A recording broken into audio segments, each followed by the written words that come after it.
Hello, and welcome to another episode of Wisdom from a Bathroom Stall. I'm Linda. This is Darcy. Welcome to this episode.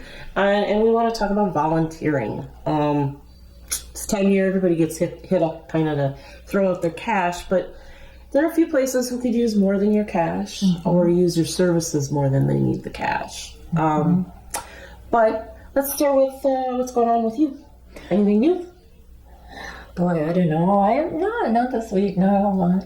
Just kind of hanging out. Yeah. Oh, I'm learning stuff. I'm learning more about hydroponics because I want to bring it indoors For winter planting? Mm-hmm. What are some, in Minnesota, we have, a lot of people have clay soil. A lot of people, it freezes so early here. But there are winter root vegetables that people grow here. Yeah.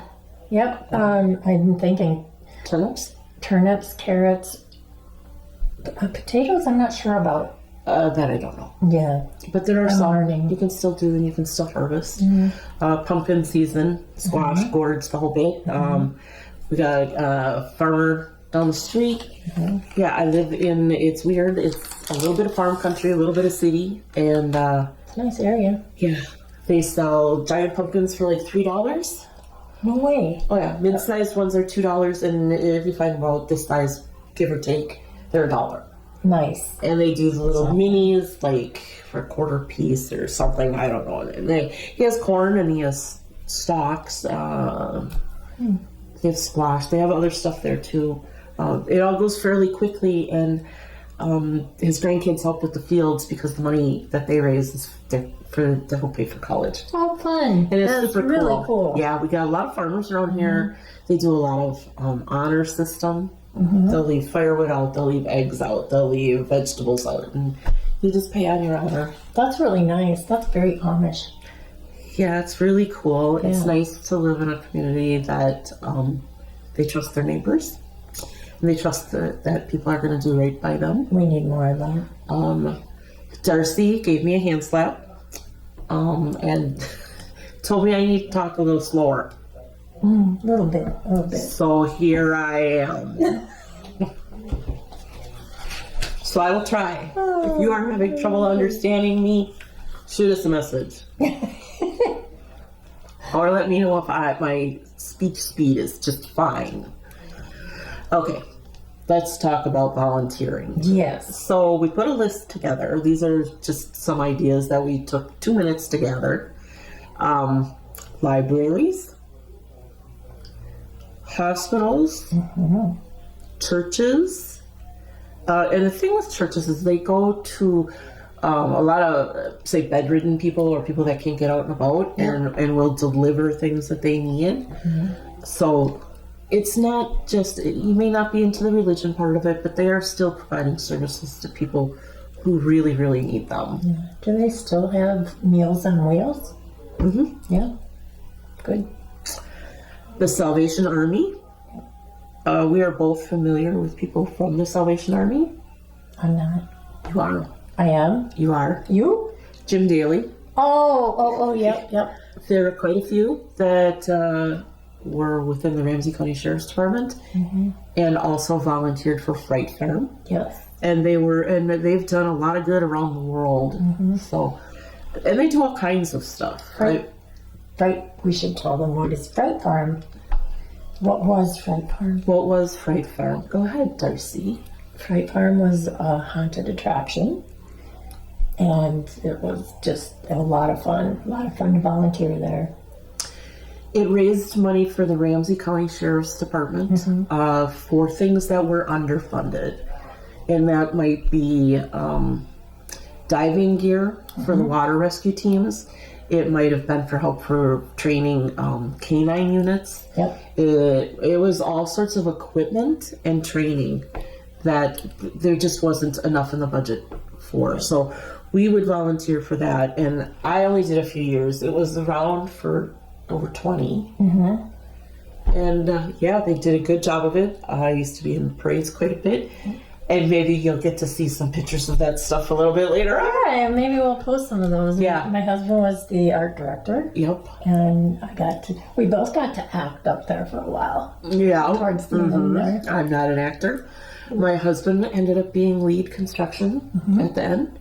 And what a great feeling to know that you were part of something that really potentially saved people's lives. Yeah. So that was cool. You could volunteer at schools.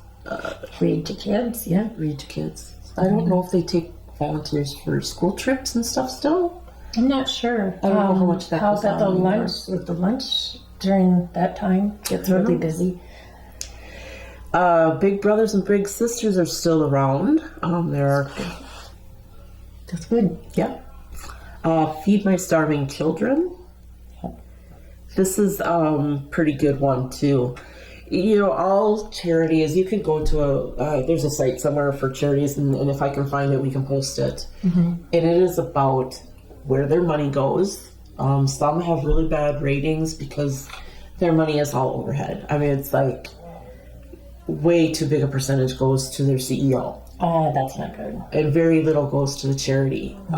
In this case, Feed My Starving Children, 88% of the donations go directly to meals, which is great. That's really good. They say each meal costs less than 30 cents. For $106, you could feed a child for a year. Yeah. That's not a lot. If you can afford, if you have the spare, if you can afford it, it would be a great thing to do. Again, we realize not everybody has that.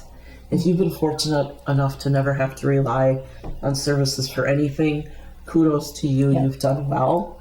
If you've done well enough that you can help support some others for a little bit, that would be great too. Yeah, my two youngest kids would volunteer there with their dad.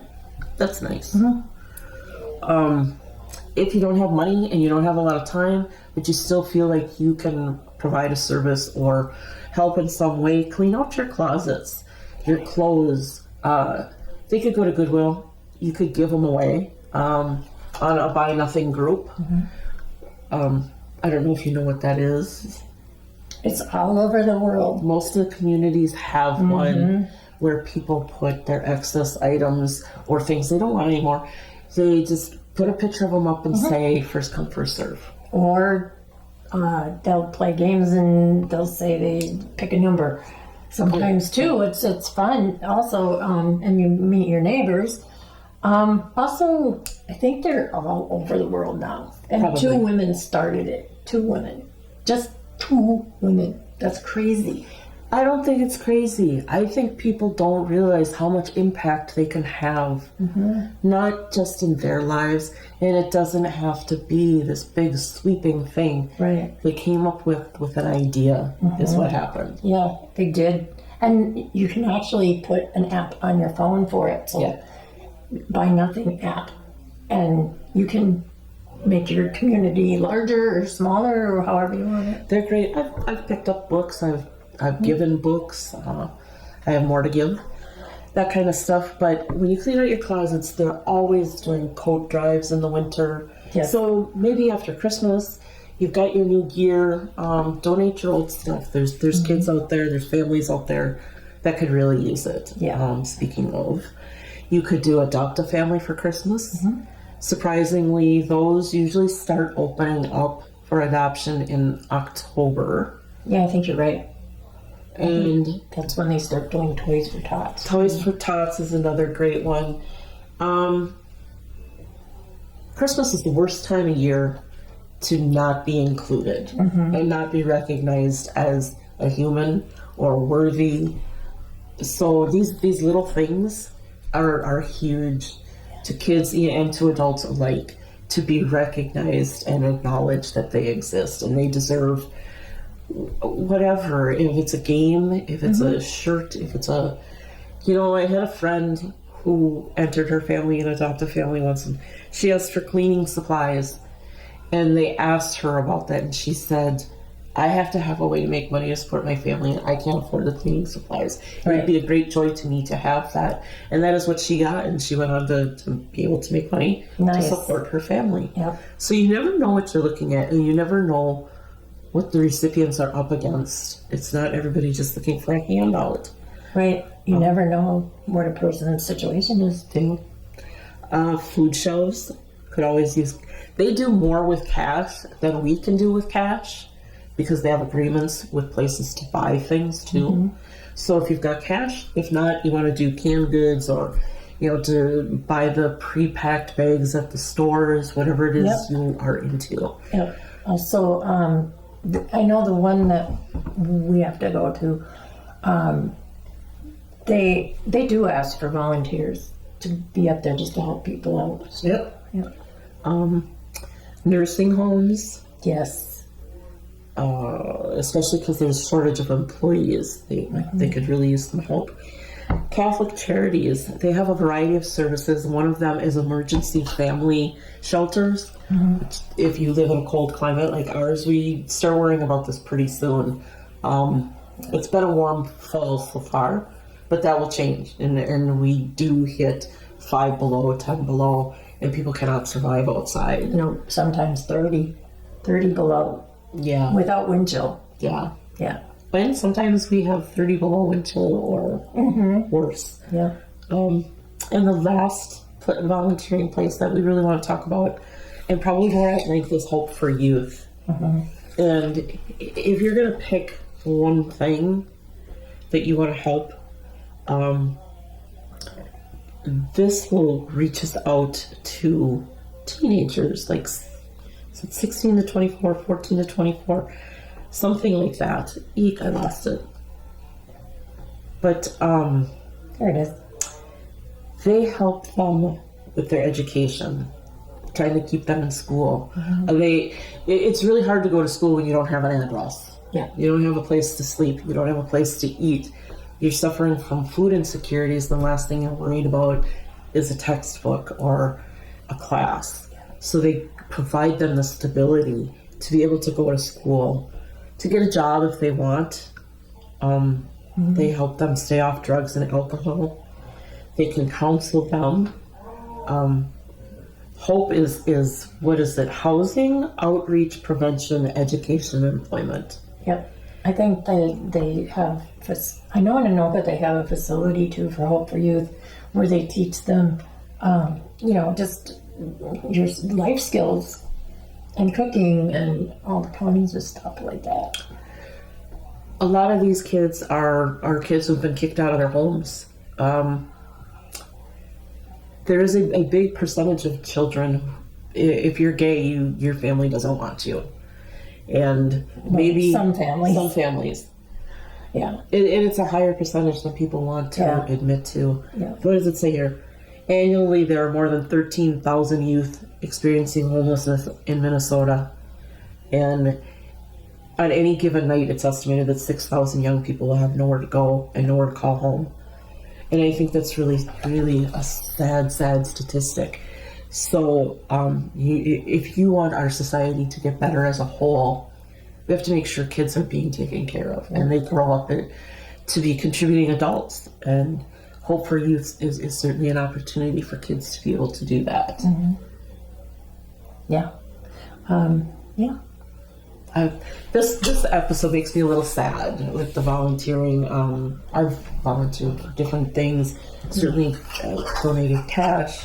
I've known people who've needed services, used services, and I've known people who've been turned down for services. Not because they didn't deserve the help or they didn't need the help, but because there wasn't enough to go around. Not enough money, not enough people, not enough help, not enough beds, not enough food, not enough clothes. Yeah. So anything that you can spare will help somebody somewhere along the line. And these people are children. There's somebody's mother, there's somebody's sister, there's somebody's father. And they're just people trying to struggle and get through. So do what you can. Yep. Building community is a big thing, and volunteering is part of building that community. Building. Jimmy Carter. One Yes. of the great humanitarians in our lifetime. And Yeah, he's. I know in Minnesota here we have some of these around the cities anyway. Is the reuse store, yeah, and he started that. I think it's all such a takeoff of Habitat for Humanity. Yeah, that's part of it. Yeah, where Yes. people are they help in building their home, but volunteers build those homes. And what a great feeling to have helped yourself build your own home. Yeah. But the reuse projects are great. You go to the stores, they might have a half a can of paint. Yeah. They might have a bundle of tiles, something that's enough to do a laundry room floor or. Oh yeah, they also have the laminated wood thing. Yeah, they have that's what's lots all of that. around. Yep. Furniture. They have tools. All kinds of stuff. So is that stuff free or just low cost? Very low cost. Very low cost. Yeah, because they need, operating expenses. Yeah. But there's people that volunteer up there as well. Have you ever gone to a place called St. Joseph or Joseph's Coat here? Is it Joseph's? I've heard of it, but I haven't never been there. It's the free store. I can't remember if they had a derogatory name for it, I think, when I was younger, but it is a store that, as long as you're qualified to shop there, which means you have some sort of benefits through the county or the city or whatever, stuff there is free. But you just have to register with them, I think. It's been a long time. And you can come and you can shop in there and take whatever you need. And, whatever. People donate there. We've donated a lot of stuff there. You need a toaster or you need a couch or a chair, whatever they have. Now, we had a garage sale many, many years ago. It was the first one we ever had. We did really well. Yeah. Yeah, we made a lot of money. So, we had stuff left over, and this couple came in and they drove up in this really battered van. One of those vehicles where the quarter panels are all different colors, kind of thing. And Yep. They weren't just the nicest, but they were clean, they were pleasant, they were super nice people. And they were looking at what I thought was some of the oddest things. They were looking at mismatched glasses, mismatched silverware. Now, I'm not, my husband's a silverware freak. I'm not. I could care less. He's like, I'll have to be pretty and I'll have to match each other. Oh. And it was the first set of pots and pans we had ever owned. So they were kind of maybe coming to the end of their life. It was just whatever we had. But they were really interested in the serving stuff and small cookware things, small pots and pans.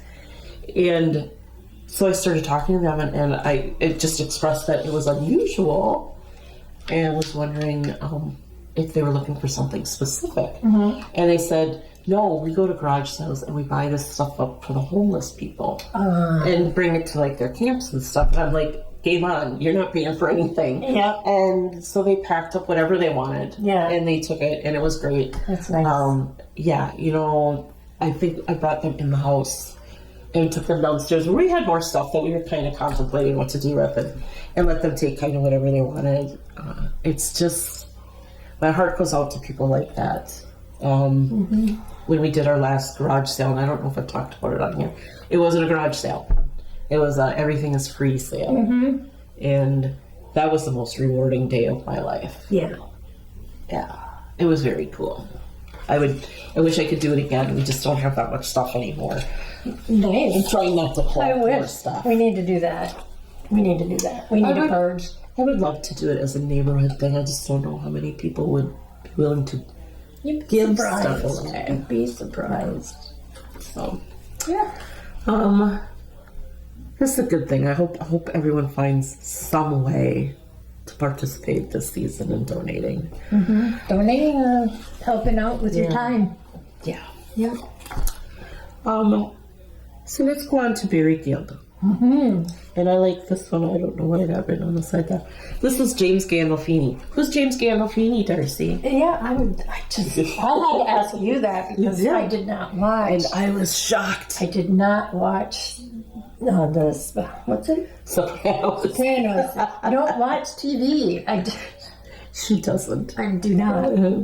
But the structure's really fun. I love James Gandolfini. And on the show The Sopranos, so he was the head honcho, but one of the characters on there, and I'm sorry, I can't remember who it was played by Steven Van Zandt, who is part of the E Street Band. Oh, he is. That she knows. With Bruce Springsteen. Yep. I thought that was kind of cool. I am a Bruce Springsteen fan. What's funny is Bruce Springsteen covered "Staying Alive" February 2013 in Brisbane, Australia. Is there a video of that anywhere? No, but Oh my well, God. not that I know of. I'd I'll like to try. see that. I'll try to keep looking for it. So, way back in July of 1971, Bruce Springsteen opened for Peter Frampton and his band, which was Humble Pie at the time, in Asbury Park. Peter Frampton was in the movie Sgt. Pepper's Lonely Hearts Club Band, the Bee Gees version of it, in 1978. I saw that. I went to the theater. So did I. Okay, crappy movie. I don't know. I enjoyed myself. Crappy movie, great soundtrack. Yes, exactly. Right there. Oh Darling, the cover by Robin is fantastic. I absolutely loved it. And I always thought it was interesting that the Bee Gees could cover the Beatles, and I think they could sing on any song that they sing and do a good job, if not a great job. Yeah. But I don't think the Beatles could cover most of the Bee Gees songs. They could do some of the early stuff, like Massachusetts, but they could never cover any of the Staying Alive or any of that kind of stuff, or some of the big operatic stuff that Robin did. Yeah, I just don't think they had the same talent. And I think that John Lennon could do an emotional song, but I don't think he could emote as well as Robin Gibb. There, I said it. You said it. So anyways, there was this thing where Barry Gibb and Bruce Springsteen, I think, kind of went back and forth. And Barry Gibb had written, "Dear Bruce Springsteen, just blown away by your Staying Alive. You brought it back to life." There's been a lot of covers of their music throughout the years. How to Mend a Broken Heart is widely covered. There's so many of them, it's unreal. And Barry then covered Bruce Springsteen's "I'm on Fire" in 2014 at Boston Garden. Okay. So the collection is simple. It's really, really easy, but there was a lot of admiration between the two parties. So it went James Gandolfini, Steven Van Zandt, Bruce Springsteen, Peter Frampton. Wow. Very nice.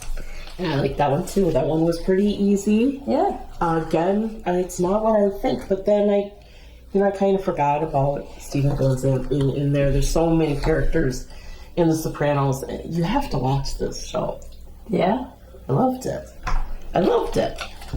So it always comes back to doing what's good for you, finding something you enjoy, making it part of your life, whether it's a hobby, it's a job, it's a mission, it's a devotion. It's do the things that bring you joy. Yep. Always do that. Yes. And that should be a really high priority for people. Yep. I know a quote. I'm not. You don't want to hear about people from Nantucket. Okay. Dang it. No, it's the meaning of life is to give life meaning. That's great. Isn't it? I like that. I figured it was. Now I can't remember. Maybe Picasso said it. I don't know. I'll look. I'll find out. Or if you know, let us know. But I love that quote. Yeah, that's a good one.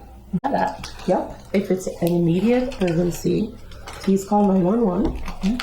If you have some time, you can call 988. And I forgot where my Lifeline. Yeah, Lifeline. And there is. No, I don't have it. There is the Trevor Project for ages 13 to 24, dedicated to the LGBTQ plus and youth age group. And that is 1-866-488-7386, or text START to 678-678. And the trans line is a peer support service at 1-877-565-8860. And it will all be in the bottom underneath. It'll be on the YouTube page. Yes, that's what I'm trying to say. Thank you. Thank you so much. Please hit like and support and subscribe. Yeah. And support. Yeah. And we would love to hear from you. Yeah. Please comment. Suggestions on shows, comments, what you like, what you don't like. Do I talk too fast? How short should I get my hair cut? Those kinds of things are very important. Yeah. All right. Take care. Thank you. Bye-bye.